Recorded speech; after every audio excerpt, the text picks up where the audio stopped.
So for those who don't know me, I'm Kathy Humphrey. I'm Chair of the Council of Homeless Persons. So welcome to the 2020 Annual General Meeting of the Council of Homeless Persons, the Victorian peak body for all those with an interest and commitment to ending homelessness. And I'll begin by acknowledging the traditional custodians of all the lands across Victoria upon which we are meeting today. I pay my respects to elders, past, present, emerging, who may be with us today. And I acknowledge that these lands, none of them were ever ceded. For all of us, this has been an extraordinary year, a year like no other. And so this is the first CHP AGM to be held virtually. Perhaps it won't be the last, but it's at least an optional approach. And we'll talk more about this later. But I congratulate you all in the room today for all the work that you've done over the last year. And thank you both for your support and flexibility in being with us here today. The coronavirus pandemic has shown the world in a very practical way that people without a home will accept a decent offer. It has shown the world that it is a matter of political will whether or not that happens. And we've seen a lot of political goodwill in Victoria this year. And I'm very pleased to introduce to you today the man behind these outcomes, Richard Wynne. Richard was a social worker before he entered politics. He was the Lord Mayor of Melbourne in 1990 to 91. He's been a Member of Parliament since 1999, with his first Parliamentary Secretary role in Justice in 1999. He's currently the Minister for Planning, the Minister for Multicultural Affairs and the Minister for Housing. And just recently, he's delivered a $150 million homeless to a home package for our sector and announced the $5.3 billion Big Build stimulus that includes 9,300 social housing homes. Please join me in congratulating Minister Wynne as we make him welcome. Okay, Kathy, is that me or are we on to Kate? Yeah, over to you, Minister. Oh, lovely. Thank you very much. Thanks, Kathy, and I'm delighted to be with you today. I think that I don't think Jenny's with us. I think Kate, you're deputising for her, which is terrific, and I'm pleased to acknowledge you as well. At the launch, Kathy, I decided that Jenny was what do they call her? I think I called a cat. I don't know what was going on there. It was all a bit. It was a big day. It was a huge day. But can I obviously start by acknowledging also the traditional owners of the land on which I am speaking with you today, which is the here at Parliament House of Wurundjeri and Bunurong people of the Kulin Nations, and I pay my respects to elders past and present, and indeed any other members of the First Nations community who may be on this call today. Thank you for your kind words, Kathy. This has been a pretty big week for us, really, and I really think that the COVID crisis has been, of course, incredible in terms of the huge effort that the community have undertaken to get us in the position now where I think we're day 25 or 26 of no infections from, of course, mid-year, the peak high of 700 people and, you know, terrible loss of life, particularly elderly, but not exclusively, of course, but predominantly elderly people in nursing home care. We had, of course, our own issues to confront in relation to the pandemic virus in our high-rise towers, and that is subject to an Ombudsman's report, as we know, and we will await the Ombudsman's commentary upon that, which we expect will come in the nearish future. But you know, these were unprecedented times, and at its peak, when we had to shut the 9 towers, and those of you who know me, and you made mention of that, Kathy, that, you know, I spent 7 years working on the Flemington high-rise estate as a social worker and in community health. I know that community intimately. as I'm sure some of you may know, I live literally 50 metres from the North Melbourne Towers. So to make a decision to close those 2 towers, those 9 towers down was a huge decision, but it was the right decision, because ultimately it was about saving people's lives. Because at the end of the day, all of the specialist medical advice from the Chief Health Officer and others who advised us was that at its peak there were up to 290 people who had been in the towers who had been infected by COVID. And the work that the department put in, yes, the early days of that were pretty challenging, but we got on top of that pretty quickly. Simply put, this saved people's lives. I mean, it is as simple as that. And in that context, I can report obviously that through the extraordinary efforts of the department, DHHS, and senior officers and staff on the ground, and indeed our partners in community health, they have done a magnificent job through all of the 47 towers. And we have been COVID-free in those towers now for weeks and weeks, and it's a magnificent piece of work that has been done. Just reflecting, of course, also on COVID through the year. I mean, I'm pleased to, and I know many of people on this call will acknowledge the government has risen to this challenge, particularly in this week's budget. The announcement of a paid sick leave plan for insecure work, I think, is a huge thing. It's a pilot at the moment, but it really speaks to us understanding just how important it is that we support some of our most vulnerable and insecure workers, and I'm delighted with that. The investment in the home stretch to extend leave care age to 21, I think is a fantastic initiative. The workforce package delivering an additional 500 new workers across mental health, family violence, health and child protection. Many, of course, Kathy, of course, are your clients. I mean, this goes straight to your work and straight to the work of the Council of Homeless Persons, and indeed straight to the work of so many people on this call today, that this is incredibly targeted work. But today is really about this. It's kind of a hard figure to, like $5.3 billion. Like it's amazing. I've just come out of question time in the Parliament where I just made a ministerial statement about it. And people, frankly, not just in this sector, but really across the community, are absolutely gobsmacked by it, because it is not just a quantum, but how it's been targeted. So, you know most of it already. 5.3 billion, 12,000 new social housing units. And of those, 9,300 will be social housing, 2,900 affordable.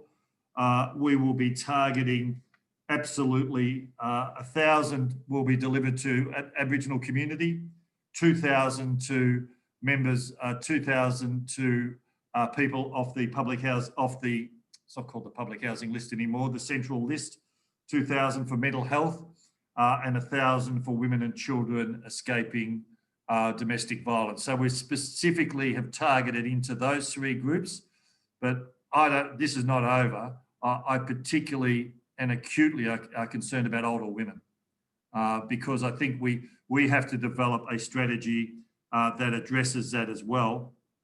And of course, 25% of the funding will go to regional Victoria. So we're spreading these funds right across the state.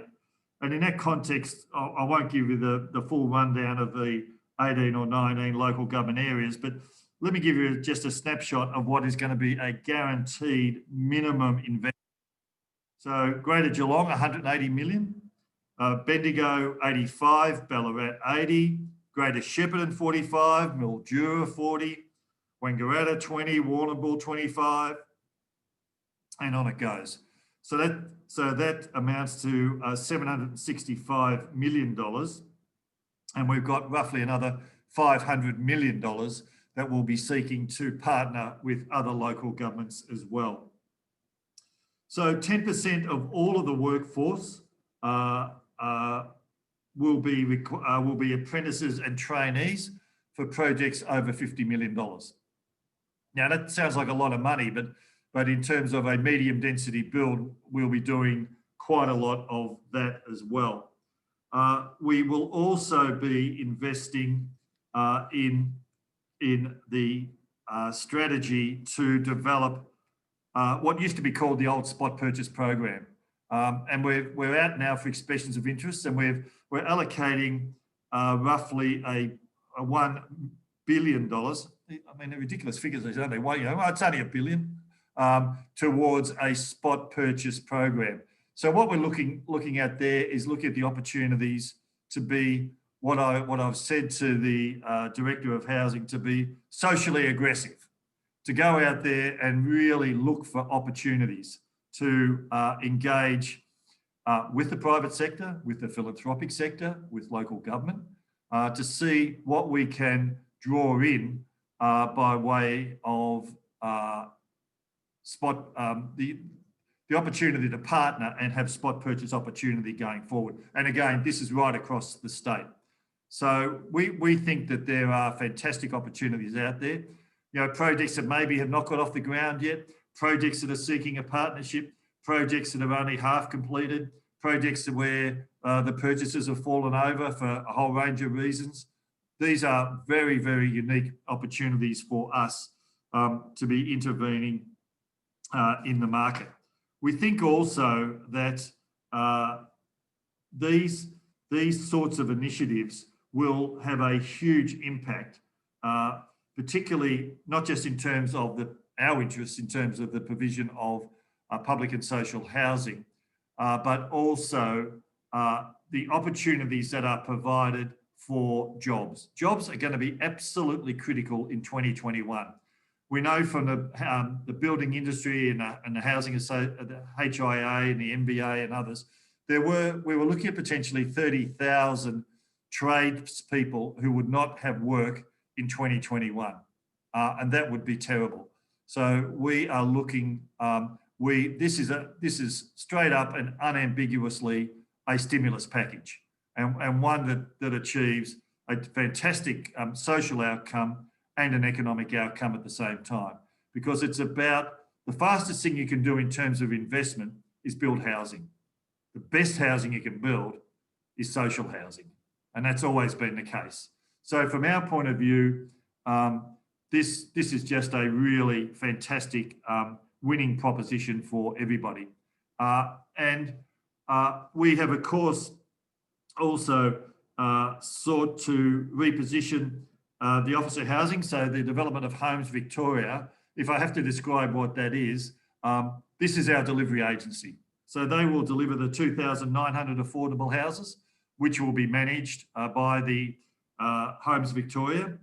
And in that context, they will also have, as I indicated earlier, a much more socially aggressive role in being out there and engaging, looking for opportunity, looking for local government, looking for people who've got land who they want to position with us, looking to partner up with superannuation funds, looking to partner with local government. These are, out of this COVID circumstance, Kathy, we could not be better positioned, I think, to absolutely exploit the opportunity that comes our way. And in that context, we're not just looking at Homes Victoria being just dealing with the stimulus package. We're looking at a 10-year growth strategy, which will become part of this conversation going forward. So people shouldn't leave today's conversation going, oh, well, happy days, this is fantastic for the next 2 or 3 years. We're looking to position this structurally in the longer term. And that's what this is about. To date, of course, you know, we could reflect on the position of the federal government, but probably not worth our wasting too much of our effort upon that. But just to say this, if they matched our commitment, the common housing waiting list would be reduced down to 20%. So there are currently about 48,000 people on the list, 48,000 households on the list. Like, it would make a massive impact on the waiting list. The work we're doing with all of you around the rough sleepers, I just want to absolutely call this out. I know that people have done a fantastic job of supporting our rough sleeping and homeless community in hotels. We are out there aggressively looking for leased properties at the moment, but that's only the first step for these people. We understand this. Stabilise people, get them into leased housing in the interim, and then get them into longer term housing going forward. I mean, that's always been our goal. But we will certainly continue to look at things like opportunities for more supported housing models. We're working with a number of councils now, City of Melbourne for one, who want to do what I'll basically categorise as a mini common ground. But others are interested in doing stuff in Bendigo and Ballarat and various other parts of the state. So this is an opportunity for us to innovate, and it's an opportunity for us because our time has come. It's been a long while coming, but geez, I tell you what, it's something that we ought to be able to celebrate. Kathy, thanks for your time. Just finding the mute button, Minister. Thank you so much for joining us here today. And if I can speak on behalf of CHP, but also the sector, we are so glad that you've exploited this opportunity. And I think with a crisis, sometimes we can have a silver lining, and certainly we found it. We thank you so much for being an advocate of this sector and pursuing that opportunity. And we're beyond excited to be working with yourself and the Andrews government to help deliver on this significant opportunity to end homelessness for a lot of people. Yeah, and I think, and I truly think we can, Kathy. I mean, I'm just looking at these figures here. You know, we're going to, for the homeless and rough sleepers, we're going to hit at least 1,100 properties. And I mean, in normal times, you'd go, oh, geez, this is pretty rough. Well, how are we going to get that level of properties? Well, I'll tell you, we're going to get them because, as we know, I mean, what a unique confluence that we find ourselves in at the moment when you've got this massive vacancy rate in the rental market. And we are the biggest operator at the moment, where people go, well, geez, I'll take the opportunity to lease my property. But the key to this is not just leasing the property, it's giving people support to maintain their tenancy. Because we know that people aren't homeless by choice. People are homeless for a whole bunch of reasons. But providing the property is only part of the conversation. It's about stabilising them and getting them the supports and maintaining their tenancy, and then looking for the pathway out of homelessness. And frankly, the people on this call today lead this conversation. Absolutely, you do. And, as you know, I've been around this game a long time, but I've never seen an opportunity like we have got now to reassert our position, which has always been the case, as we know, that we lead the nation, not only in terms of provision, but we actually lead the nation in terms of the thinking and the innovation and the opportunity that'll come out of this.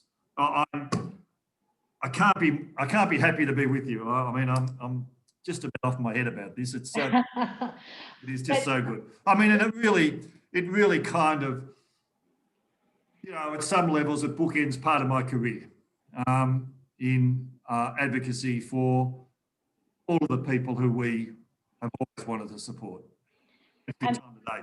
Minister, we're very excited to hear your thinking about putting pressure on the federal government, and certainly, let us know what we can do to join in that having a voice to the federal government, and doubling the Victorian government's commitment would be amazing. It'd be incredible. I mean, it'd be extraordinary. Haven't heard a lot out of them yet. you know, we're in there. We'll keep boxing on, I can tell you. Yeah, it's remains a challenge. It does. Well, we will let you go because I know the bells have been ringing. Yes. We very much appreciate your time today. And as I said, we're very excited to be having this opportunity to work with you and make a real difference to people's lives. Thank you to all of you. Thank you for being with us through this journey. Thank you for looking after our people in the most difficult and challenging of circumstances through this year. And, you know, we're almost out the back end of this now. And, you know, I just absolutely want to acknowledge Council for Homeless Persons who just play a fantastic leadership role.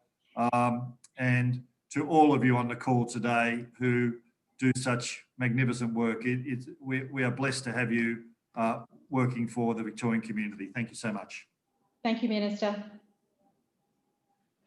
Well, thanks everyone. I think it's really great testament to hear the Minister speak to the exciting opportunities ahead for us and the way in which our specialist homelessness service system will work in partnership with the community housing providers, because we're certainly seeing an investment like we have not seen ever before in Victoria. So good times ahead, but some hard work and you know, it'll be challenging to get it all to happen quickly, but we're up for it. Now, CHP is really fortunate to also have supporters support through the Lord Mayor's Charitable Foundation. And this support extends to, you know, the development of the Housing First training that's happening across the country in conjunction with Homelessness Australia, supporting the Everybody's Home campaign, which we know is really taking that voice to the federal government. So if you haven't joined up to that campaign, please get on board. But also documenting and demonstrating the effectiveness of our peer support program, which has been responded to people who have been sleeping rough. And importantly, run the important Victorian Homelessness Media Awards. Now this year we kick off the Media Awards with a panel discussion to reflect on the influence of the media and that of politicians. And certainly we've seen that during the pandemic in many ways. We've got a special MC to help introduce the panel and create the panel discussion. I'm delighted to introduce Jamilia Rizvi. Jamilia is the Chief Creative Officer of Nine's Future Women and best-selling author for adults and children. She's an opinion columnist for The Age, the Sydney Morning Herald, Good Weekend and Sunday Life. She also co-hosts 2 podcasts, The Briefing and The Anonymous Was a Woman. She's advised governments at the highest level on gender equality and childcare, media and employment. She was named in the Australian Financial Review's 100 Women of Influence and is 2020 Women and Leadership Australia Award winner. She's on the board of Melbourne Writers Festival and an ambassador for Care Australia and the Royal Melbourne Hospital Neuroscience Foundation. She is a busy woman. She lives and works on Wurundjeri land in Melbourne, and her husband Jeremy and 5-year-old Rafi, and lots of unfinished COVID-19 projects. Thanks for being with us here today, Jamilia, and over to you. Thank you so much, Kathy, and welcome everyone to the next instalment of your afternoon, which is the Victorian Homelessness Media Awards ceremony. My name is Jamila, and I'm an author and presenter based here on Wurundjeri and Boon Wurrung country, part of the Kulin Nation. Like others who've presented already today, I'd like to pay my respects to elders past, present and emerging, as well as extending an additional welcome to any First Nations people who are joining us today.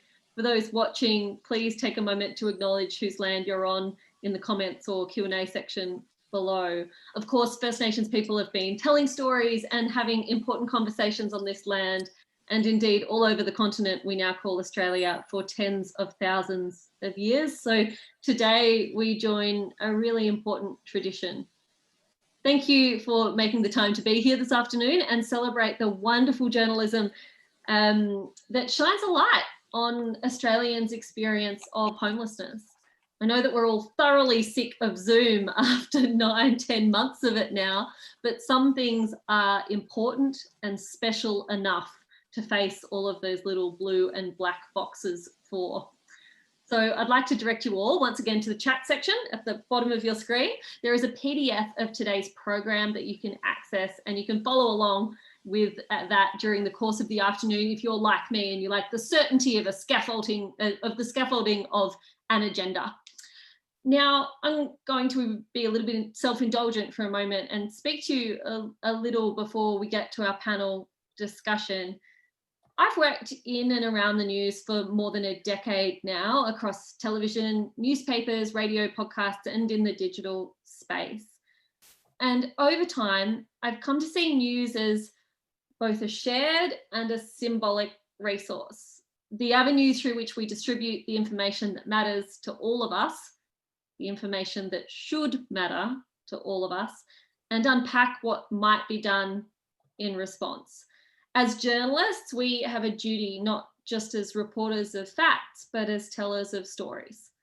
I think the past 4 years in the US alone have shown us that facts can be misleading, deceiving, and sometimes laid claim to when they are in fact not facts at all.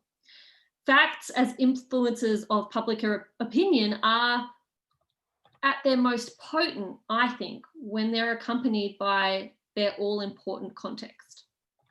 And in the case of homelessness, that all-important context is often missing from our news media. Reporters and readers alike conflate the newsworthy with the click-worthy, and the result is that we repeat the same two kinds of stories about homelessness again and again, and we create this false binary with no space for the endless in-between where most people's lives sit. Story number one is the hopeful for the future of humanity sort of tale, where one person's journey into and out of homelessness is told, usually set against some moving instrumental and wrapped up in a Christmas ribbon. It's often a path out of addictive drug use, a journey of adversity overcome, and of pulling yourself up by your bootstraps. And it makes everyone watching or reading feel good. But does it help? While what I've described is, I'm sure, an accurate depiction of some people's experiences, I wonder if it shows audiences and readers the breadth of what it means to be homeless. Does it reveal the multitude of causes, from family violence to childhood abuse to insufficient superannuation to insecure work? Do these stories make the case that homelessness is a systemic rather than an individual problem? Probably not. Story number two is the data-driven tale, and no doubt you're all familiar with these as well, a series of statistics conveyed in a manner that is utterly devoid of any compassion. Negative depictions of people living on the streets that reduce the picture of homelessness to sleeping rough only, which we know is actually a very small proportion of the whole. Turning individuals into numbers means the public struggles to empathise, and it's harder to promote change as readers become and viewers become kind of embattled with this compassion fatigue. Now, these stereotypical stories blind audiences to the reality of homelessness. They allow Australians, not just citizens, but our politicians as well, to separate themselves from this so-called problem. They see homelessness as an individual issue, not a community issue. Most Australians' interactions with people who've become homeless are simplistic and media-led. Public opinion is shaped by the press first. And so the way we tell stories absolutely matters. We need reporters to be compassionate, fact-based storytellers who can take their audiences beyond data and individual experience to see a bigger picture. And today we take the opportunity to celebrate the journalists who are doing just that. The journalists who are making a difference in the way public understanding of homelessness and its causes are shaped. But before we move to the awards, I would like to introduce three extraordinary individuals to you. They are here to help us unpack the topic of who holds more power in ending homelessness, politicians or journalists. I'd like you to rather silently welcome each of our panelists. I'm going to read each of their bios briefly and then we will get straight into the discussion. Please clap wildly from your living rooms or kitchen tables. We won't hear you, but we know it's happening. First, Russell Skelton is the director at ABC RMIT Fact Check. Russell is the founding director of the award-winning unit. Previously, he was the founding editor of ABC Fact Check. He is a Walkley Award-winning writer and former contributing editor to the Age newspaper and Fairfax Media, where he was deputy editor, foreign editor, and North Asia correspondent. He held senior editorial positions at Fairfax, News Limited, and the ABC, and he was one of this year's judges for the Victorian Homelessness Awards. Jodie Letts is a VHMA judge, and she's someone who has experience of living without a home. Jodie's a single mum who served in logistics with the Australian Defence Force in East Timor. Today, she is a homelessness advocate in CHP's peer education and support program, working with government and community to help shape and improve homelessness policy and break down stereotypes about who becomes homeless and why. Jodie was also one of this year's judges for the Victorian Homelessness Media Awards. I can hear the virtual applause going wild. And of course, Dustin House, who is the state Labor member for Ringwood. He was first elected in November 2018 and was previously a trade union official and an academic fellow at Swinburne University of Technology. Dustin has a keen interest in social welfare issues, especially the issue of homelessness, the rights of workers, and he is an outspoken advocate for mental health in the community. Now, folks, we will be taking some questions from the audience at the end of this discussion. So if you want to ask a question to someone on our panel, please let me know who you'd like your question directed to, and you can just pop it in the Q&A function at the bottom of your screen. And we will absolutely get to as many questions as we can as time permits. Now, Dustin, you have drawn the short straw, and we're going to begin with you, and I'm just simply going to put to you the title of this panel. Who holds more power to end homelessness, the politicians or the journalists? Thank you, Jamila, and thanks for having me on this exciting panel discussion this afternoon. As my colleague Dick might have explained, if there are some interruptions with bells, please don't be too alarmed with that. But it's a really good question, and can I start also by acknowledging the traditional owners of the land that we're all digitally meeting here this afternoon. Journalists or politicians? It's an interesting question, and it goes back to that notion of power. Who holds power within our community and within our society? It's something that I've discussed with a number of groups recently, and I've had the great privilege of discussing with the team, Jenny Smith and Kate Colvin from CHP, and a range of homelessness and service providers over the last 2 years, the way in which you can become a part of a discussion and for that discussion to lead to social or political change. I think that when we look at collective change or change in any respect, we see that it's often driven by a whole range of different avenues. It's not one area, it's not one avenue that leads to wholesale change. It's a number of avenues that will lead to wholesale change. I think the importance of journalism is, and you alluded to this in your really wonderful introduction, Jamila, that the ability to present stories in a profound way that goes beyond that superficial discourse of that raw statistical data that sometimes gets presented, and then often a relatively unsophisticated analysis of an element of what might constitute homelessness without ever getting to those structural elements of the great problem of housing affordability, homelessness in our community. And I think some of the best journalism that we see actually gets to that point. It says that this is not just a case of, well, in the city of Melbourne, we've had hundreds and thousands of rough sleepers, and the state government's recently had a policy. Dick would have taken you through some of the work that the state government has done to try and get people, transition them into hotel and then into longer term accommodation services. But we often don't hear or those stories of the systematic the externalities that push people into homelessness are not heard. They're not, I think you used the term clickbait in your introduction. It doesn't elicit a great response if you're writing stories endlessly on the issue of homelessness and the plight of some of the most vulnerable within our community.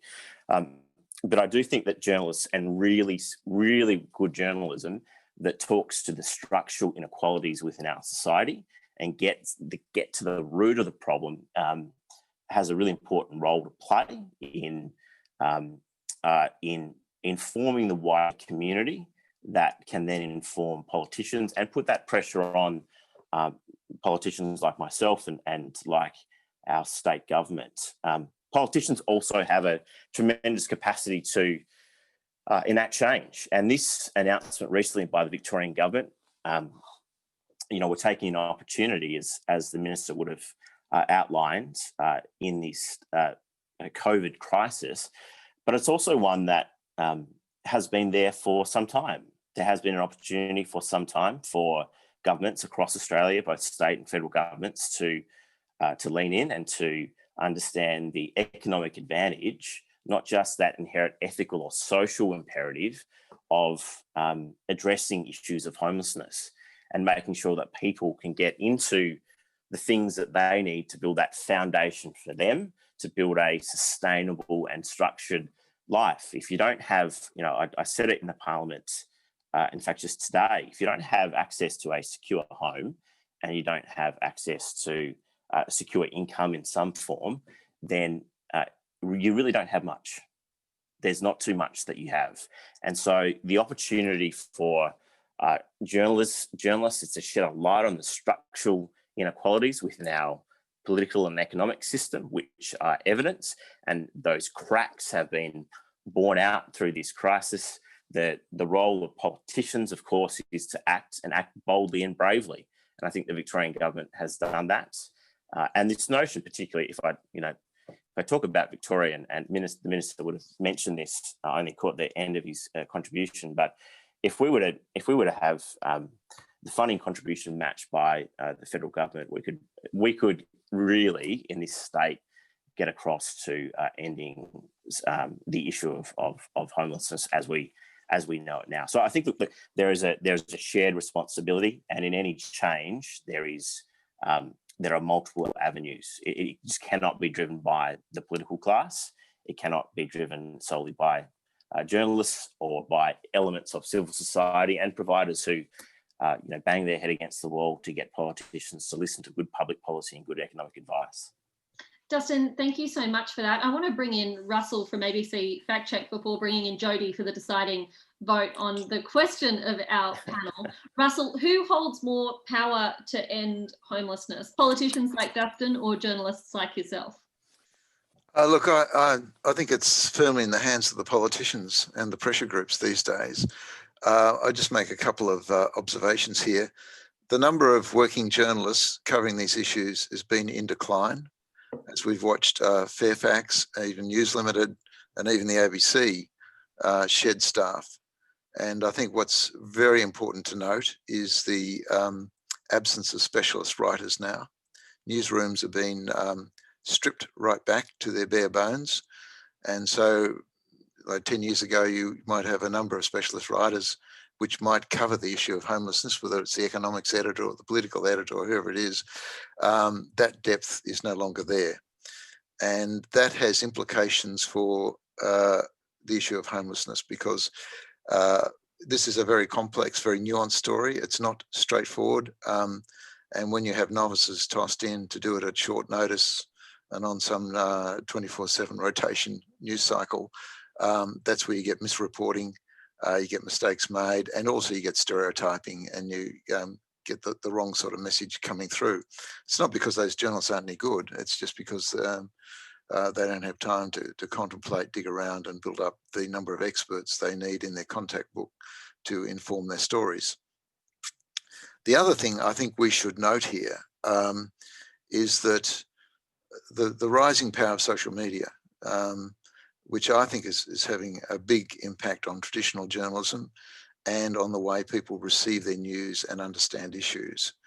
So, for example, if you look at the ACCC report that was published last December, I think, and you look at the number of people on Instagram and Facebook in Australia, it's something like 18 million, and that's their primary source of news. If you look at the traditional media outlets in that same report, they add up to something like 7 million. So you can see people are getting their news from very different sources, and even the politicians are being influenced by what's on Twitter as much as they are by reading what's in the Sydney Morning Herald or the Age or the Australian. So in getting these in very important stories and narratives across to the general public is quite a challenge, I think. It's a challenge for journalists, it's a challenge for the media generally, and particularly for the people who are advocating for change. And the difficulty with the social media expansion is that you get a lot of misinformation, you get a lot of distortion, stereotyping. It makes it very hard to get a proper narrative around, you know, and you look at some of the issues that we deal with in homelessness. One of the most persistent ones is Indigenous homelessness. Doesn't get much exposure at all. You can go to the Northern Territory, maybe you'll get, so what I call tabloid beat-ups around it. Occasionally you might get a more sophisticated piece written in the mainstream media, but by and large it goes uncovered. I mean, it's great now that we've got some attention focused on it because of COVID. COVID sort of brought a focus back onto the issues we face here. But these are very, very complex ways. And I think we all have to think differently about how we present these stories and what the audience is and how we reach the audience in an understanding way. Thank you so much, Russell. Now, Jody, you have heard from both sides, my friend, so you get to be the impartial deciding vote on this question of whether or not it's government or the journalists who have more power in this discussion. Can you tell us a little bit about the work that you do, and then give us a sense of where you look to when you're looking for a change in the way we talk about and act on the issue of homelessness? Absolutely. For myself, I've been working as a volunteer for almost 5 years now. And during that time, I have been invited to participate in over 600 discussions about this topic. And I think that itself already sends out the message that there's a lot to talk about and there's a lot to think about. And working on the deciding factor, I would say that the largest majority of discussions that I'm having is within government or within structured organisations on the way that services are delivered and how we're better able to improve those.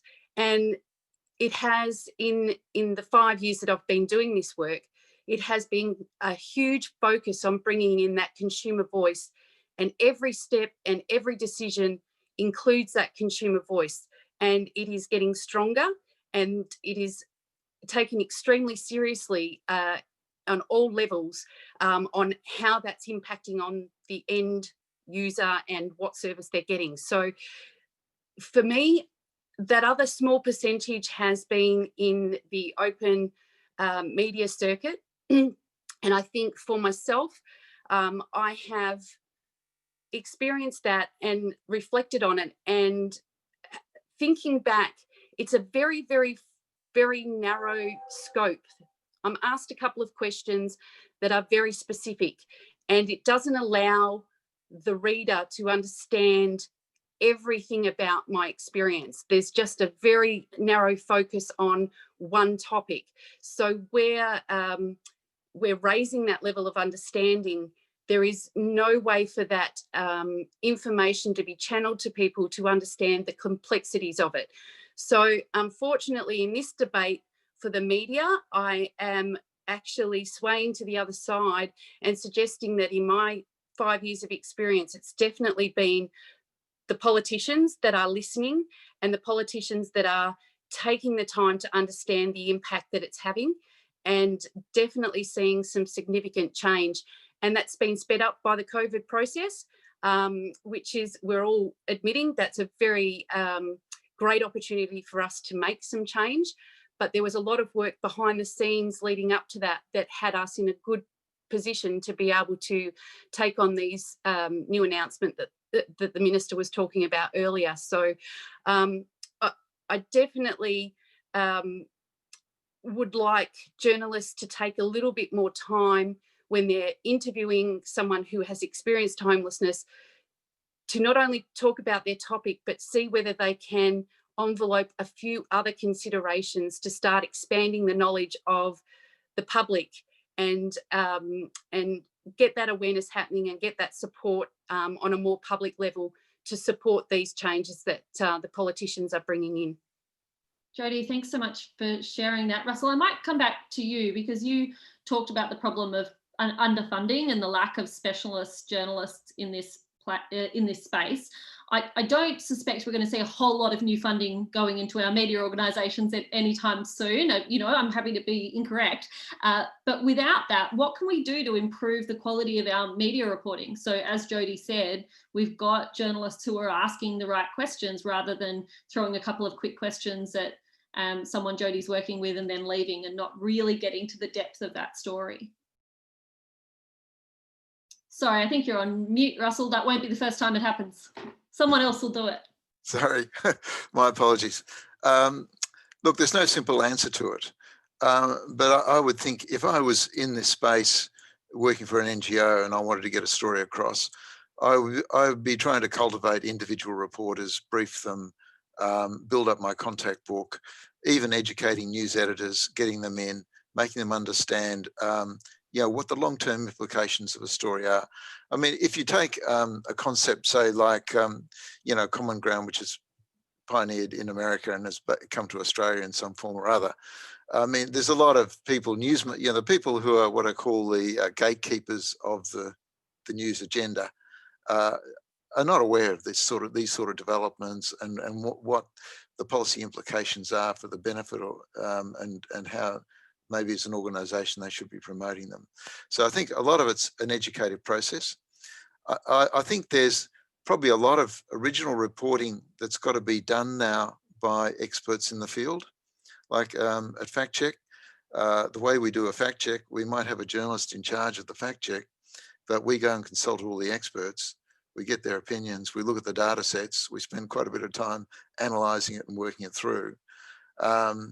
And maybe, within universities, within other people have the expertise and the knowledge, they should be thinking more about getting articles into the conversation, suggesting even to us what's a good fact check to do when they see something really silly being said. And then also going to those journalists who have an interest in this area and equipping them with the facts of the story, briefing them and keeping them in the contact chain. And that way I think you're not going to get mass coverage. I'm not talking about that. I'm talking about informed coverage, which people will take note of and which will inform the debate. I think the really important aspect of journalism here is that it informs the public policy discussion. And so politicians are aware of it, bureaucrats are aware of it, that all the decision makers are exposed to this sort of thinking and this sort of research. And it's got to be put in a palatable form. But that could even take the form of doing segments on Facebook or doing segments, a Twitter link to a more broader story where the research has been done, even simple facts and figures. If you look at, I mean, it's fabulous. We've had these announcements today about the expansion of spending on accommodation, but the fact of the matter is there's been a steady decline in the spending on accommodation up until this point, which also points to a failure of the media and a failure of other people to actually change policy. Fortunately, COVID's come along and you've got a government that's sympathetic to this cause, and now we get some quite significant action. But I think it's going to be, there won't be one simple answer. It's going to take a broad approach. Thanks, Russell. There's a question from Sarah Langmore that I might put to you before moving on to some of the other questions. She said that she understands powerful stories, personal stories are often the most powerful. I'm going to say that again. Personal stories are often the most powerful. But are these from the streets to success kinds of stories helpful or harmful? She's asking, do they create the impression that it's just a matter of trying harder to overcome homelessness? And how do we work against that? We know the media likes to put a face on a story, but sometimes the single face doesn't necessarily reflect the whole. Yeah, well, I think it just comes back to the way the story is told. I mean, it's fabulous as somebody who transitions out of homelessness into work and a more secure future, and we should celebrate that when it happens. But those stories should be nuanced in a way to say, okay, this is one particular case. It's fabulous that it's happened, and let's look at why it's happened and outline those reasons, but remind people of what the overall problem still is. It's not just cured by one happy news story. It's a far more complicated issue than that. And yeah. Thanks, Russell. Dustin, I'll turn to you, and we've got another question in the comments. And so our questioner asks, given the changing media landscape and these reduced numbers of specialty journalists, what are our thoughts around the idea of presenting the financial benefits of investing in social housing and the like to financial journalists so that they're extolling the value of investing in solutions? And I put this to you, Dustin, because obviously your government's embarking on a huge investment in this space. What has the conversation been like with the media? Were you expecting the response that you got? Was there an education process you had to go through with reporters before that announcement? It's a really good question, and I want to touch upon something that Russell mentioned as well. The way in which people access their news and access information at the moment, and as a politician, we look at metrics of how we communicate to our constituents and to the broader public, and the number of people who get their news media and their information through social media is increasing rapidly, and that transition away from traditional media sources is quite significant, and I think that. Sorry, Jamila, can you just get to that? Remind me of the context, the initial context of the question, because I had some notes I wanted to read out here quickly. Well, I just got off track there. Yeah, of course. So I suppose it's around the framing of homelessness in the political debate, and where we can show the economic benefits of investing in solutions to homelessness. Maybe this is why I got a bit off track, because in many respects, I haven't engaged. We've got a press pack here that sits on the doors every day and asks politicians a whole range of questions. I've never been asked a question about homelessness or housing affordability. Obviously, the minister and the Premier's team are engaged in a media operation to disseminate the public policy that the government wants to promote, our government here in Victoria. But I don't see the. I find that we in Australia, as a broader community, our economic literacy is really quite poor, very poor, and it's very easily cut through with the advent or the rising, nature and narratives that are evident within and on social media. So you can have, a journalist who will, as people have been talking about, get to the structural inequalities that exist and sit behind issues of homelessness, whether they're about homelessness in older women, younger men, the Aboriginal community here in Victoria and across Australia. But very quickly we find, and I find personally, that work can be overcome within that sort of context of sort of misinformation that a few people have noted. So it's really difficult to, I think, for really good economic and financial journalists to explain in a coherent but accessible way those structural inequalities. Generally, I don't think people are reading those stories. They're not the ones that, if you go today to The Age and the Herald Sun, if you jump on your Facebook, they're not the stories that have been clicked on, unless you've got a particular, policy interest in that or an interest in that policy area. So I think it's really challenging, really, really challenging for our financial journos to to cut through, particularly to the wider community, but also to politicians. Sorry, that's the bells going.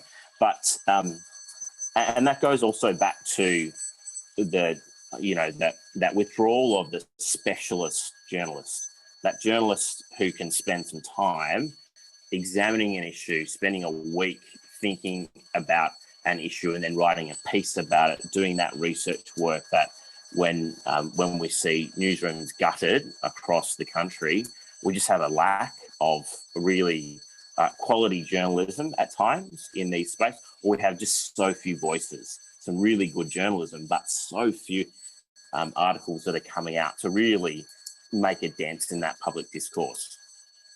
I'll put myself on mute just because the bells are going. Thanks, Dustin. I'll let you put yourself on mute. I'm sure and anyone here who's worked in Parliament House still gets a little bit triggered by those bells. Jodie, I want to turn to you. If you had a bunch of journalists sitting in front of you, fresh out of university on their first beat, and you knew they were going to be reporting on homelessness stories, what would you ask them to do? What advice would you give them, particularly when they're interviewing people for case studies or for quotes? How can they engage in a way that is compassionate, but also factual and meaningful? I think there's definitely got to be a really good balance between identifying the structural causes, highlighting some of the pathways that person experienced, but also reflecting on the impact that that's had on the individual or the family, or as a whole. There's animals and all sorts of other factors that are involved in that. So glimpsing in on each one of those to make sure that all of those factors are covered, to keep people thinking along the lines of the structural causes, and that's where the politicians are able to make the changes, the pathways where the organisations are working really hard in all sorts of services, whether it's mental health, disability, whether it's job network providers, any one of those that are working on face-to-face issues with people, and then also having a look at the impact that that's having and whether it's working or not working, and somehow blending that into a story. Thanks, Jodie. I wanted to finish with you, if that's all right. I'm going to pepper you with another question. You spoke earlier about the importance of a consumer voice in both creating change, but also in the process of implementing that change when we're designing and building public housing, for example. What are the kinds of things that get missed if we don't have that consumer voice? What are the risks if we don't make sure that people who have experience of homelessness don't have a say in this process?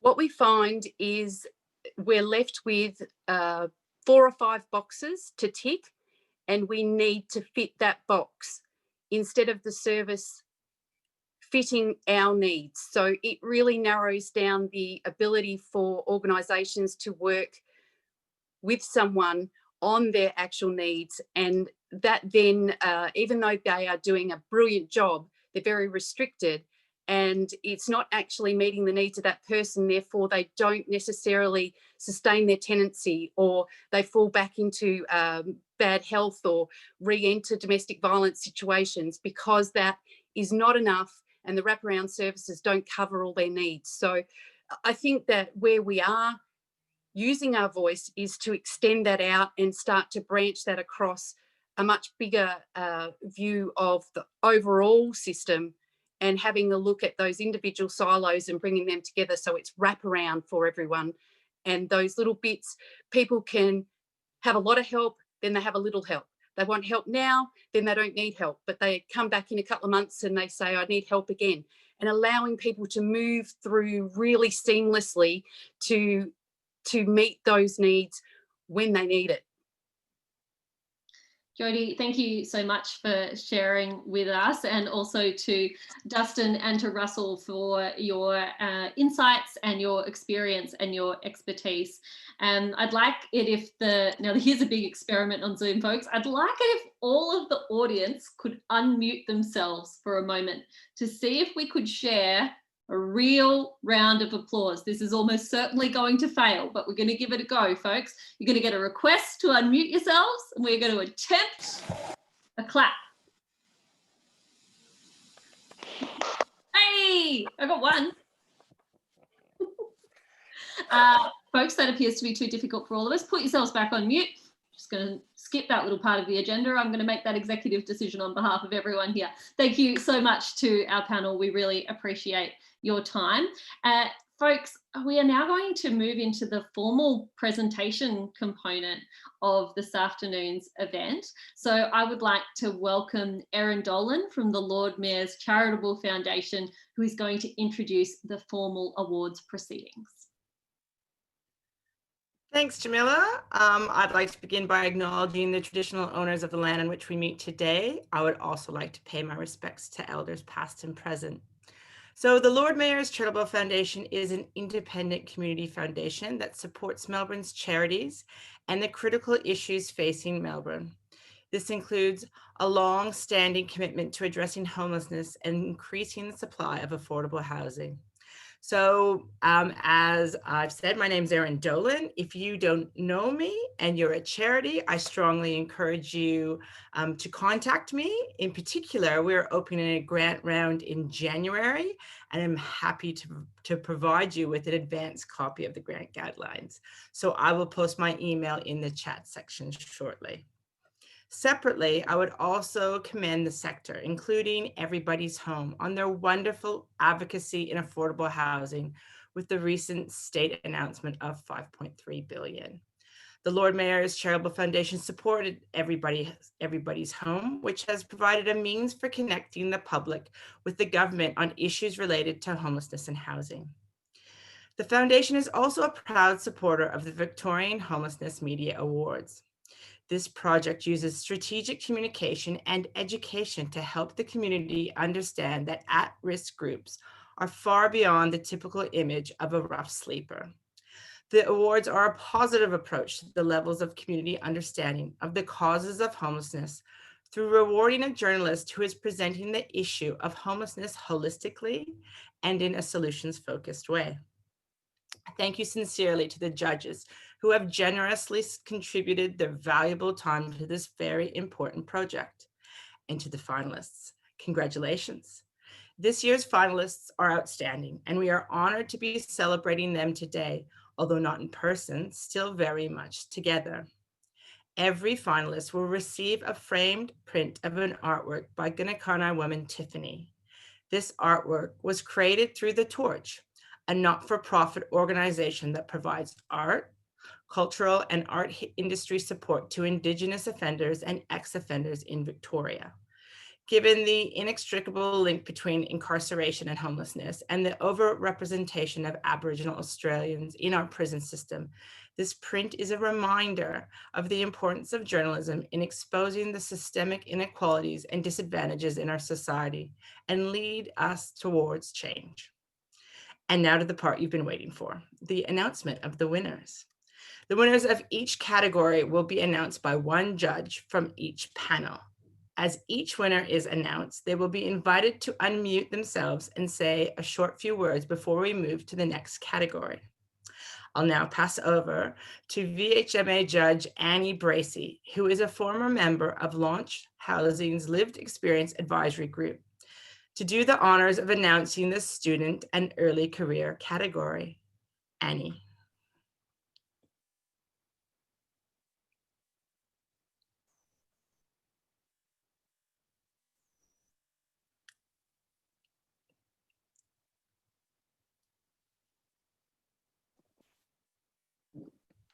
Right, can you hear me now? Yes, Sorry. Annie. I don't know what's going on, but the camera's not working. Hi, Bevan. Can everyone hear me? Yes, we can. Yes. Okay. So my name's Annie Bracey, and I was one of the VHMA lived experience judges of the student and early career journalism category. And I just want to add that I'm also one of the increasing cohort of women over 60 experiencing homelessness for the first time. So this category was judged by myself and Amy Hetherington, editor of The Big Issue, Ian Royale, senior reporter at the Herald Sun, and Jenny Smith, CEO of Council to Homeless Persons. The student and early career journalism category was established to cultivate excellent journalism in those at the beginning of their career. The finalists were Riordan Davis from ABC Gippsland, Alexandra Middleton from RMIT, and Sophie Rayner from RMIT. It was a tough decision and a very close call. Such an outstanding group of young journalists, and they should all be congratulated. So the winner is Sophie Rayner from RMIT for her article examining the experience of people exiting prison and the inextricable link between incarceration and homelessness. The judges agreed that this was a well-researched article written with compassion and sensitivity. So Sophie, please feel free to unmute yourself if you would like to say a few words before Bevan Warner announces the next category winner. Yeah, I'll just say quickly, this is really unexpected and I'm really, really grateful. Thank you so much to the council and to all of the judges for not only recognising my work here, but for creating this category and for recognising the role that young journalists and early career journalists can play in something as important like this. So thank you so much. Thanks, Sophie. My name's Bevan Warner. I'm the CEO of Launch Housing and I live and work here on Wurundjeri land in Collingwood, and I acknowledge and pay my respects to elders past and present. I was lucky to be on the judging panel for the best regional and suburban journalism category, along with Andrew Rennie, the former editor-in-chief at Leader News, and Andrew Whittle from the Peer Education and Support Program, and also with Marlene Punton, the editor at the Portland Observer.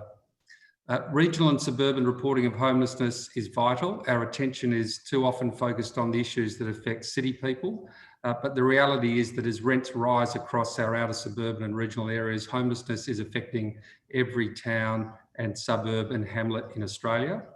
There are a large number of entries to this category, but these finalists stood out from the pack. The finalists were Rochelle Kirkham from the Ballarat Courier, Harrison Tippett from the Geelong Advertiser, Charmaine Allison from the Riverine Herald, and Josiah Shuller from Hit 96.9 radio station in the Goulburn Valley.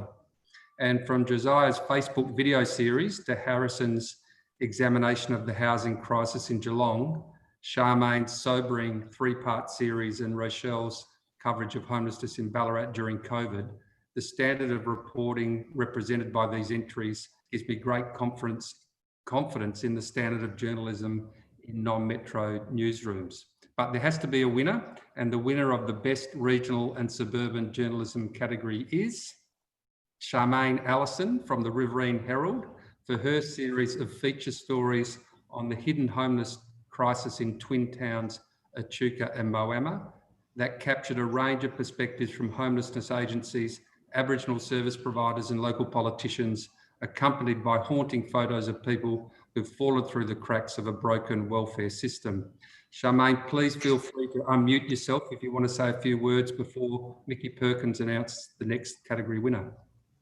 Yeah, I just wanted to say thank you so much. This is such an incredible honour. And yeah, this wouldn't have been possible without the amazing men and women who shared their stories so honestly, and just hope through more of these stories we can hopefully have some real change. So yeah, thanks so much.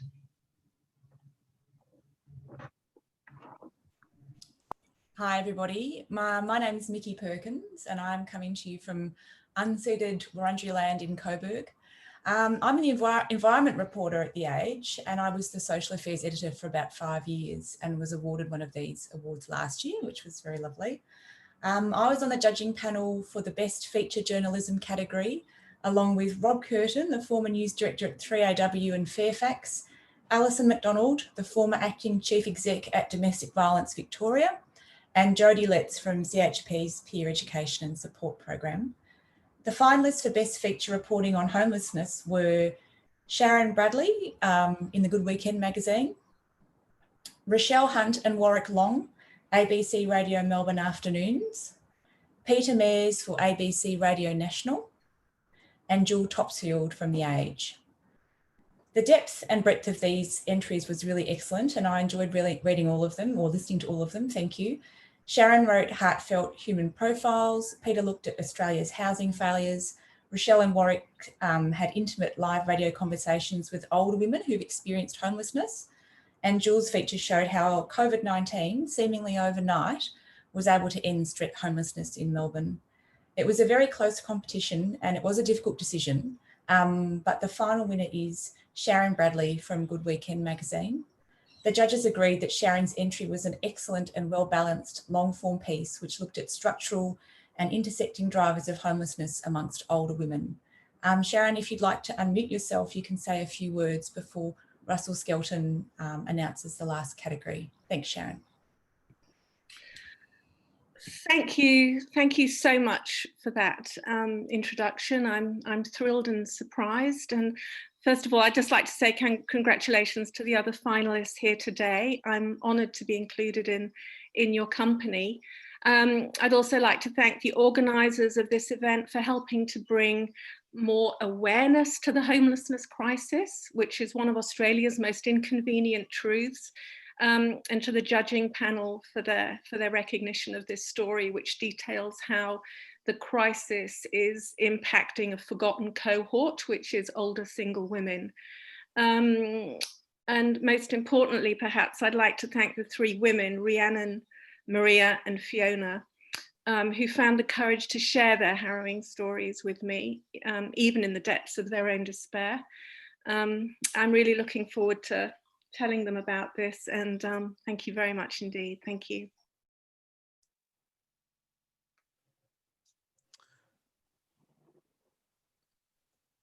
Okay, thank you very much, Sharon. My name is Russell Skelton. I'm the Director of RMIT ABC Fact Check, which is a partnership between the ABC and RMIT University. Very fortunately for us, we were winners of a category of this award last year, and we're very, very proud to be associated with it. I'm presenting the last category today. I was one of the judges in the Best News Reporting category, along with Rochelle Hunt, host of ABC 774 Afternoons, Emma King, CEO of Vicos. And the finalists for this category were Oliver Caffrey, Herald Sun, Rachel Clayton and James Hancock, ABC Melbourne, Mary Guerin, ABC Victoria, and Jim Marlowe from Domain of The Age. Now, all these entries covered a great variety of issues that intersected with homelessness in a very respectful and thoughtful way, and some very interesting angles.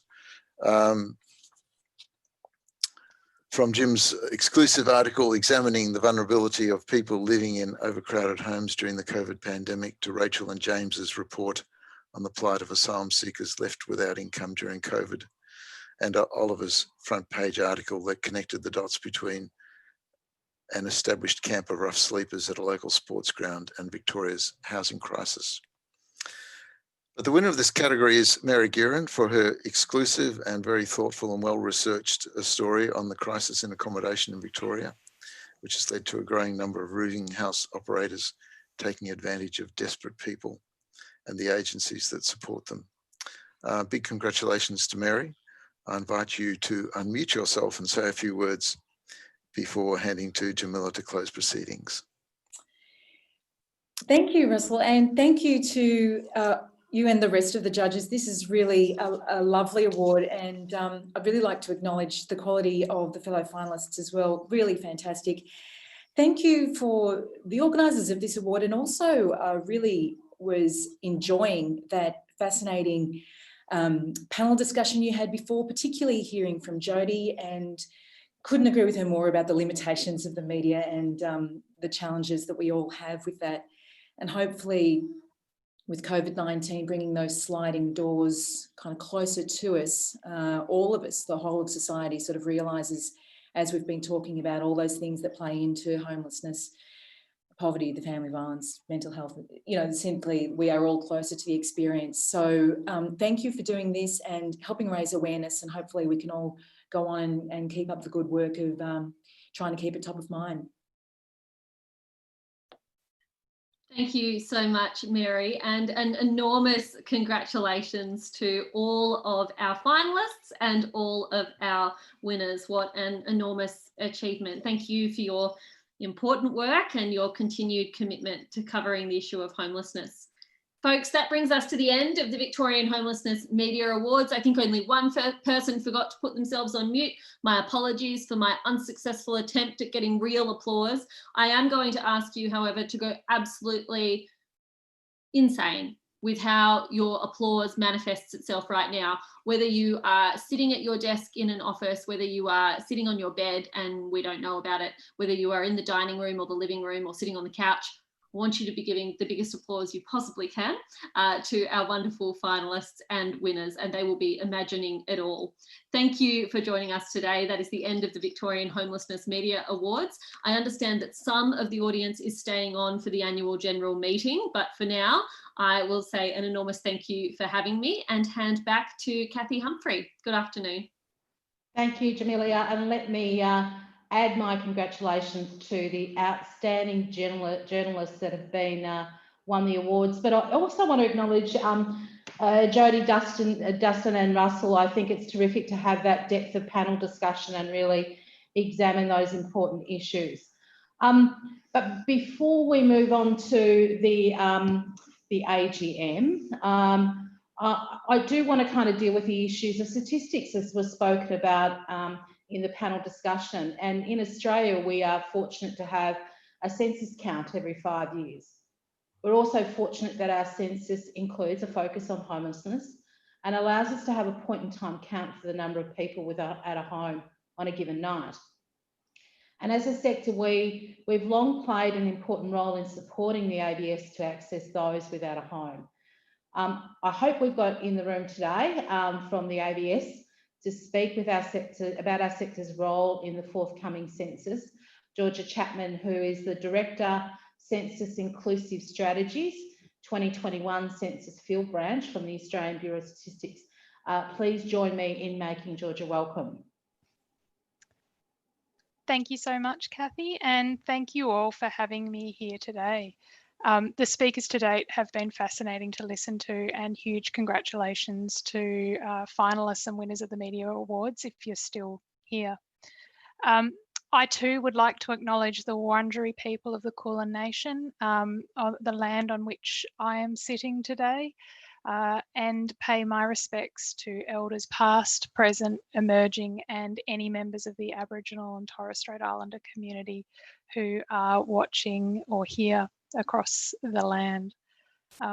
So as Kathy said, my name's Georgia Chapman. I'm the National Director for 2021 Census Inclusive Strategies at the Australian Bureau of Statistics. I'm here to talk to you about the importance of the census and in estimating homelessness, and also how much we rely on the sector to help us get that best possible count. So before I get into it, as I'm conscious not everyone is as across the census as me, or indeed as passionate about the importance of the census to our country as I am, I want to take a quick step back and just give you the macro view of the census. So the census counts every person in Australia on census night and the dwellings that they live in.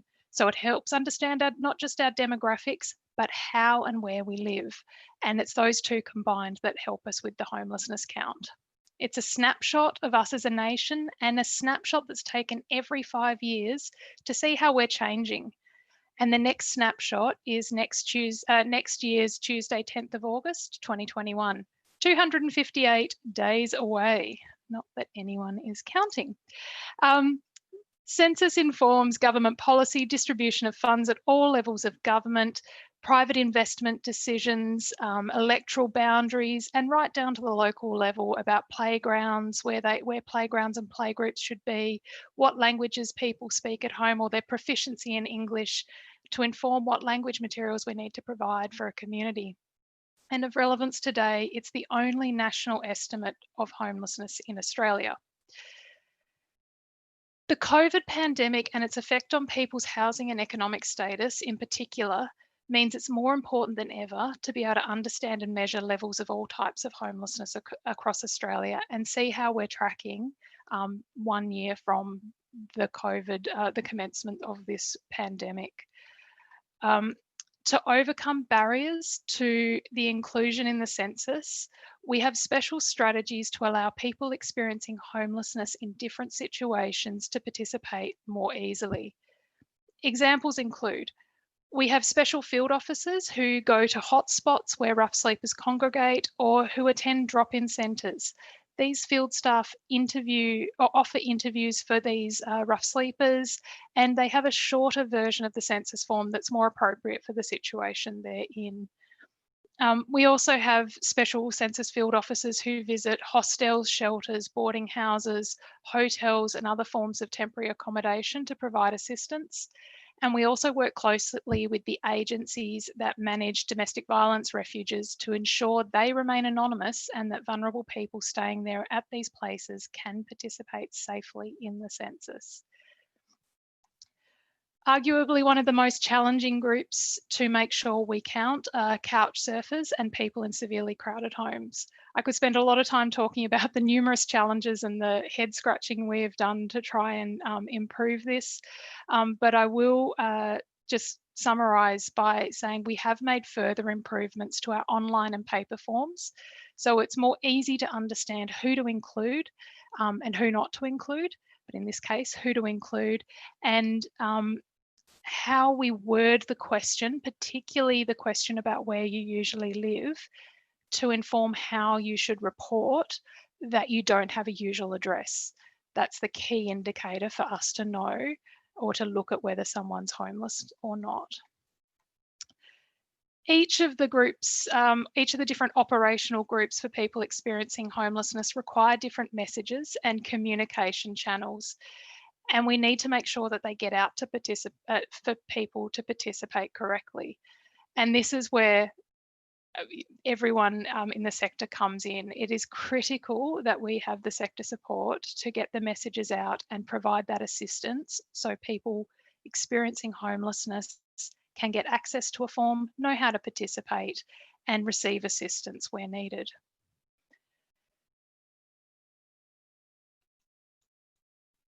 All of our special strategies and bespoke procedures are logistically challenging and vector and state and territory governments to help get us the best possible count. This is how we've been able to achieve what we have in the last couple of censuses, and it's what we're hoping we are able to get for this census. And this gets me to a key point. Your knowledge and support is imperative to help us plan for Victorian, the count for people experiencing homelessness in Victoria. Your understanding and experience, trust and rapport with people experiencing homelessness is invaluable. Without this, we would not be successful, and we rely on recruiting people from the sector wherever possible to help with the homelessness enumeration. Where are we at? We're ramping up our engagement with the intelligence gathered, and with the intelligence gathered, we are creating our operational plans for the homelessness count in Victoria. This gets down to the really regional community level. We don't just have a state plan, we don't just have a national plan, we actually tailor our plans for the community while maintaining data consistency. So we have some limits, but we can tailor. This is being led in Victoria by Rowena York and Ruth Gordon. Some of you may know, or hopefully you will soon get to know. They will be joined by more staff as we continue, and they'll continue to ramp up and drill down into those regional networks and local organisations. And so finally, you ask how. We will reach out to people, but a cheeky plug to help us continue our planning, we are staffing up. We're looking to fill, we're currently recruiting our census engagement managers, but we are about to open up applications in early January next year for local engagement officers. These roles will commence in April, We encourage you to look out for these opportunities, apply for them or promote them to people who you think would be the best candidates. And these roles will help coordinate that local area. We will be also sourcing community field officers who will be at that ground level doing the interviewing, doing the one-on-one support. We'll have a register of interest from January, but the roles won't start till July and August. Strongly encourage you and your colleagues to apply for these roles. These roles will be located across Victoria, and if you have any questions, comments, please reach out to Kathy, and I'm sure she'll pass on our details and we can definitely get in touch and answer any questions more immediately. Thank you.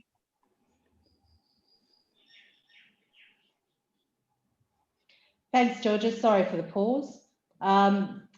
Much appreciated you coming on today, and I think great to hear the planning for the forthcoming census. But you're poaching our staff, so sharing, Kathy, sharing. So we'll certainly put the details of how to get in contact with your department through our forthcoming newsletter. So terrific that you could be here with us today. Much appreciated, and we really understand the important work of the ABS account, and the sector will work closely with you to achieve a real solid count when it matters. Thank you so much. Thank you. So for those who've been on the Zoom call, thank you for sticking with us, but now we're going into the AGM itself. And so for those who were at the last AGM, when we were able to meet in person, we have a record of the minutes from that AGM. So I am looking for a nominator, and I think Jane Barnes has put her hand up to nominate that the minutes be accepted as an accurate record of that meeting, and I have a seconder, Shane Austin. So thank you very much for that. And so it is with great acknowledgement that I can introduce Kate Colvin, who's presenting the executive report today on behalf of Jenny Smith, who's unable to be with us here today. So I'll hand over to Kate to speak.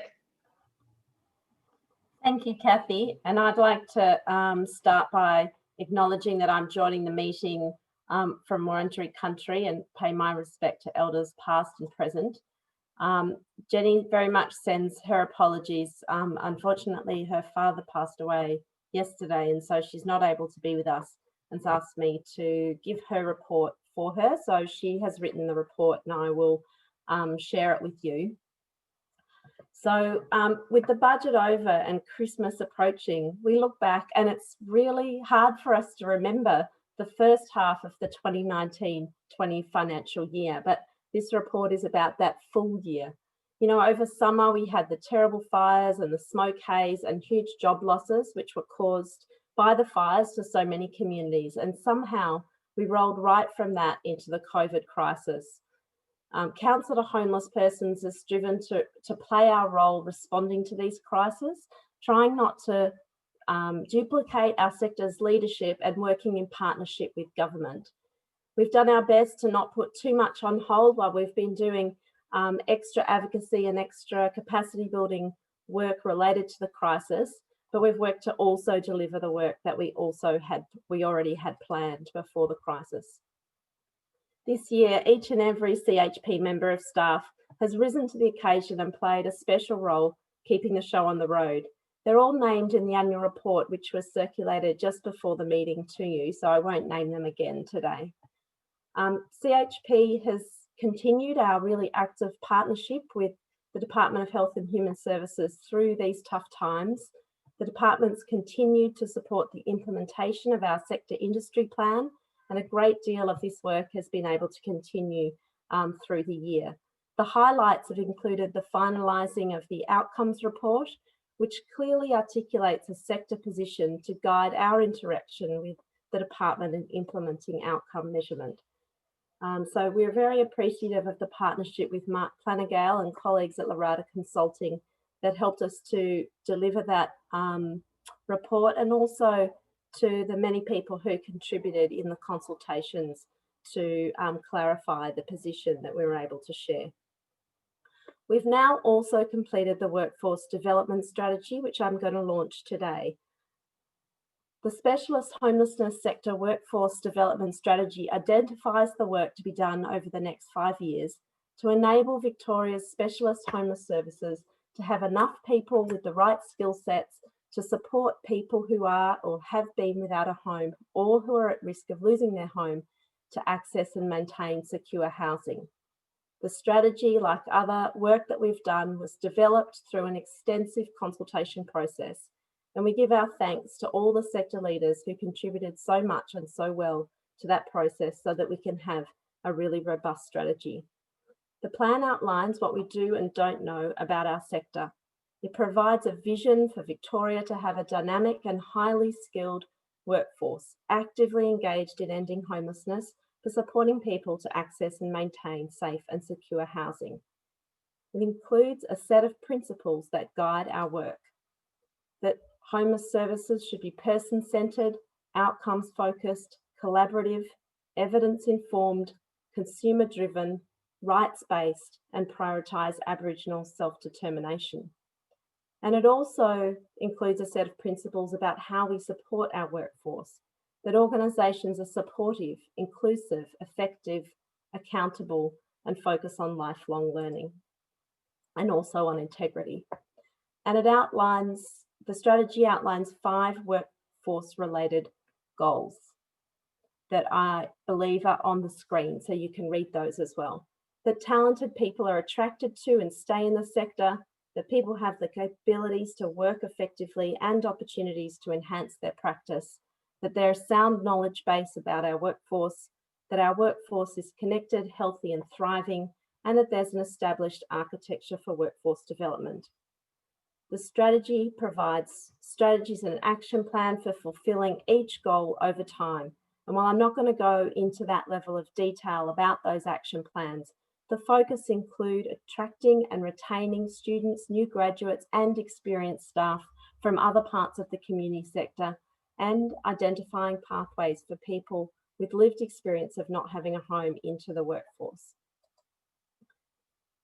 It also focuses on the connections with the vet sector and our sector professional development requirements, on profiling the sector and measuring workforce satisfaction, fostering diversity in our workforce and providing the right support to strengthen the workforce, and much more. It's great to have Rosalie Flynn of Precision Consulting here with us today. Rosalie's done a wonderful job helping to bring together the strategy, and it's been a pleasure to work with her. It's a privilege to officially launch the Workforce Development Strategy today, and it's now available on our website, and also we sent it out just before the meeting to you. This strategy will be a focus for government and the sector for many years to come. CHP is very thankful to the ongoing sector and departmental input to all aspects of the transition plan implementation. We really can't just develop these strategies without your involvement. So it's very important. And those processes for the transition plan implementation have included the Executive Advisory Group and the Organisational Workforce and Outcomes Working Group. So thanks to everyone who participated in those. So in other areas of work, I want to add my thanks to the Lord Mayor's Charitable Foundation, which has continued its invaluable support to CHP, which Kathy outlined earlier. We've also had a year of many inquiries. So when the pandemic arrived, we had the Legal and Social Issues Committee of the Victorian Parliament, which was well into its inquiry into the state of homelessness in Victoria. The work of the Victoria's Royal Commission into Mental Health was advanced, and federally we had the House of Representatives Standing Committee on Social Policy and Legal Affairs inquiry into homelessness in Australia. CHP delivered submissions or supported Homelessness Australia to produce submissions and subsequent witness statements to all 3 of those inquiries. We've also hung on tenaciously with every twist and turn of the Residential Tenancies Act reforms as we fought with our great allies in our own sector and across the other peak bodies for the strongest possible protections from eviction. I'm very pleased with the outcomes that have been achieved there. CHP staff have also worked hard to support our continued national work with both Homelessness Australia and the Everybody's Home campaign, as we struggle to achieve federal government investment in social housing. This has been pretty hard going and a battle or two have been lost, but we ask you to stick with it and keep fighting alongside us in these federal campaigns, because this is a war to achieve more social housing that's too important for us to lose. Remember, we've had days when we lost battles in Victoria too, but we organised and told the stories, and what a victory we've had with the budget yesterday. But also not just the budget yesterday, but across this year. In immediate response to the pandemic, Victoria led the country, with the Victorian government providing the means for hotel crisis accommodation for thousands of Victorians, which resulted in a huge amount of coordination and implementation work for our sector. CHP was pleased to facilitate a sector bid for Working for Victoria for positions to allow people in hotels to receive the support that they needed. While we didn't get what we asked for, the $7.17 million of funding for 143.7 entry-level positions across 34 agencies for 6 months looks like it was well worth the effort. And today we've heard from Minister Wynne about the $500 million in upgrades.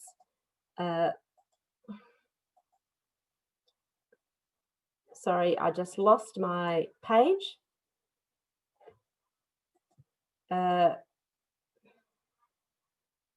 We've had earlier in the year $500 million in upgrades for public and community housing, and more recently the $150 million for the Homeless for a Home package and $5.3 billion for social and affordable housing.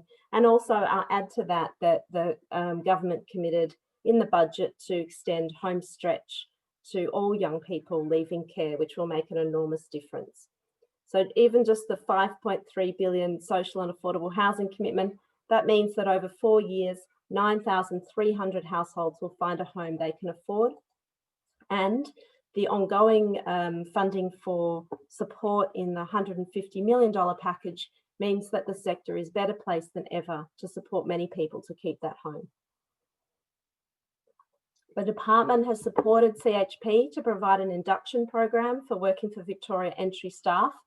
Unfazed by the pandemic, the capacity building team have, as they say, pivoted seamlessly to successfully deliver this program online.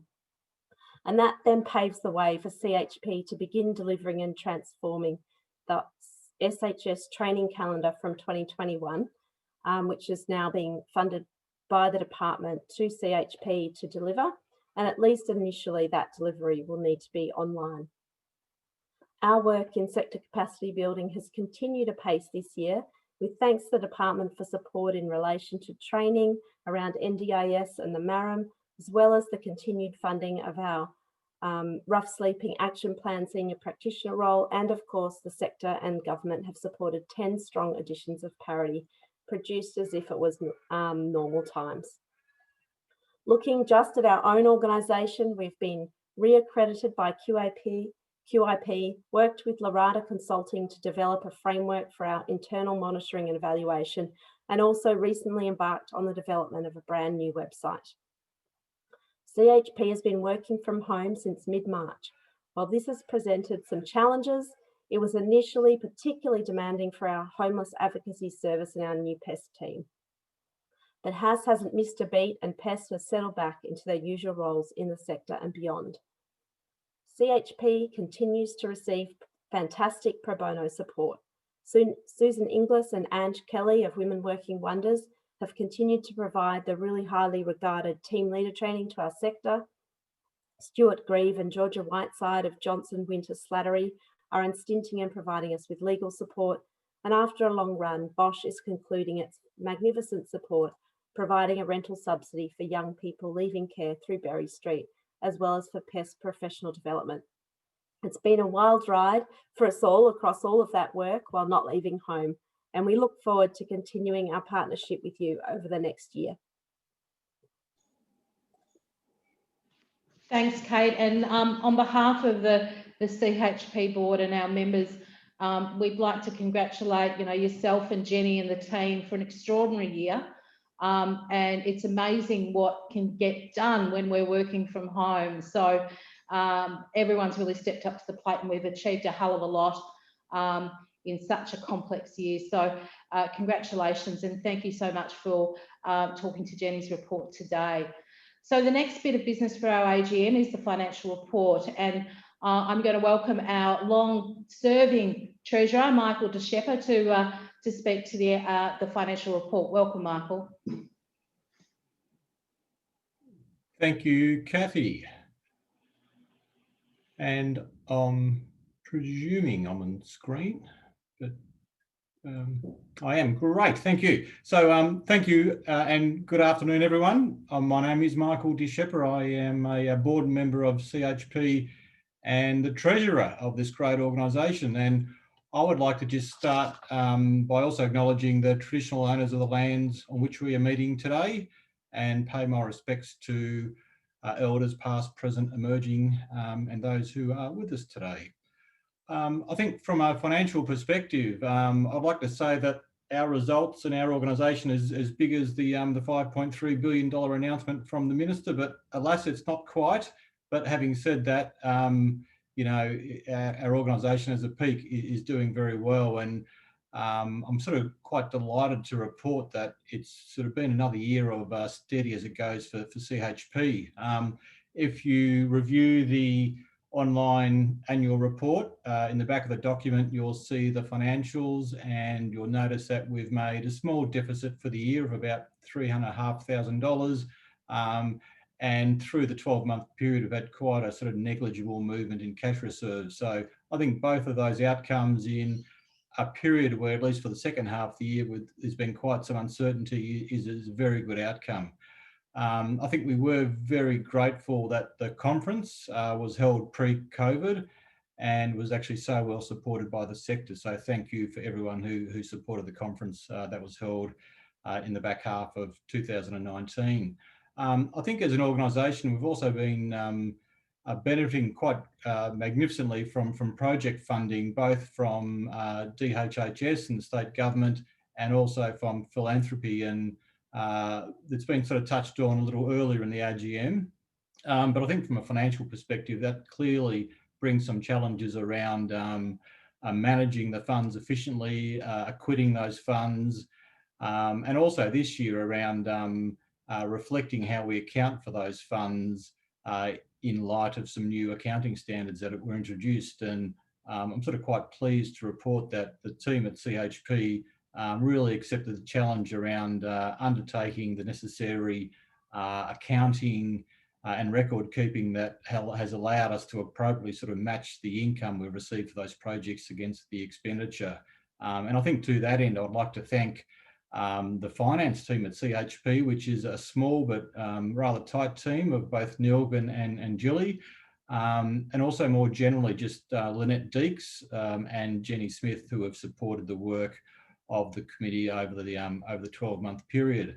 I think it goes without saying too that the board members who sit on the committee have been a great benefit for the committee and given good advice to Jenny and the team. So I think for Joe Swift, Wayne Merritt and Bevan Warner, thank you for your support throughout the year as well. I think just before I do conclude, just sort of finally, I should touch on the audit. Again, if you review the annual report, you'll notice the auditor report is there. And it is really a shout out and a thank you to our auditor, Sean Denham, for undertaking the audit in, again, which this year, I think for similar to all of our organisations, has been a challenging approach with COVID and the requirements for everyone working at home. So it's taken a little bit of work this year to be able to engage with Sean and get him the information required to do all that remotely, but it's gone quite well. So I think it is a thank you to Sean for his patience and approach to the process. But I think the most important outcome from that process is a clean bill of health and an unqualified audit report, which is brilliant. So I think in this Zoom COVID environment, that's probably enough from me. And Kathy, I think I'll hand back over to you. Thanks, Michael. That's terrific. Now we have next on the agenda is the election of directors. So I will now pass over proceedings to Kate because I'm one of the directors that's retiring and standing for election this year. So over to you, Kate. Thanks, Kathy. So to the election of directors, CHP's constitution understands that an organisation needs to have the opportunity to continually refresh its board, and hence a third of CHP's board directors are required to retire each year. If a director is co-opted to the board in response to a vacancy in the course of the year, that person is required to stand for election. This year, Lucy Adams, Michael De Shepper, Kathy Humphrey and Joe Swift retired from the board and stood for election. As the number of vacancies on the board and the number of nominees for the board is the same, a vote is not required, and I congratulate all on being re-elected to the board. This year, CHP has been fortunate to have Kathy Humphrey from Sacred Heart Mission continuing to chair the board, and Lucy Adams from Victoria Legal Aid has not let becoming a mother impact her work as deputy chair. Michael De Shepper from Wintringham ongoingly provides his invaluable support as treasurer, as do Celia Adams from Beyond Housing, Jane Barnes from Wintringham, Jenny Sams, a consultant, and Joe Swift from Kids Undercover. Elected last year, the board has benefited from the input of Shane Austin from Salvation Army, Heidi Tucker from Anchor, Morgan Lee Cataldo from Berry Street, Wayne Merritt from Melbourne City Mission, and Bevan Warner from Launch Housing. And with today's result into next year, the board is looking very stable into 2021. So thanks to all the great support from board members, to the staff of CHP for the work that we all collectively do. Thanks, Kate. And on behalf of the CHP board and the CHP team, we thank everyone for being here today and supporting this first virtual AGM. I'm sorry we can't pour you a drink and share some conversation, but we promise to make up for it when we can get together next year. So with that said, the meeting is officially closed. So thank you for attending. Have a great day.